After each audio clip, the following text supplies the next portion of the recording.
अवधूत चिंतन श्री गुरुदेव दत्त श्री स्वामी समर्थ।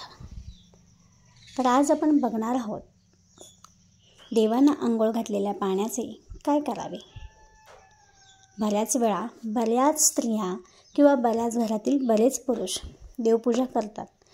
देवपूजा करताना आपण आपल्या पिढीनुसार जसे की आपली आजी पणजी किंवा आई ज्या प्रकारे देवपूजा करायला शिकवते किंवा त्यांची देवपूजा बघून आपण त्याच पद्धतीने देवपूजा करत असतो।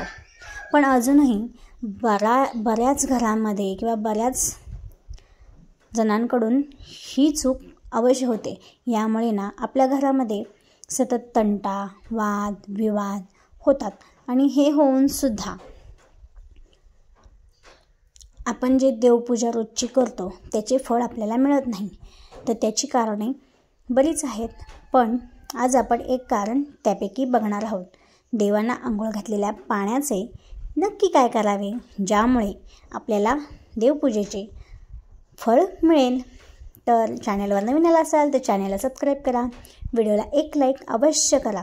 अशाच माहितीपूर्ण धार्मिक कथा व्रत वैकल्य पूजा पाठ ह्यावरती व्हिडिओ आपल्या चॅनलवरती अपलोड होणार आहेत। तर भक्तीची शक्ती ह्या यूट्यूब चॅनलवर तुमचं सर्वांचं मनापासून स्वागत आहे। तर आज मी तुम्हाला सरळ मुद्द्यावरच जाते, अगदी लांबलचक व्हिडिओ बनवणार नाही, अगदी छोटासा व्हिडिओ आहे। जर तुम्हाला माझं म्हणणं पटलं नसेल तर कमेंट अवश्य करा किंवा तुमच्या मनातील काही शंका असेल तर कमेंटद्वारे जरूर कळवा।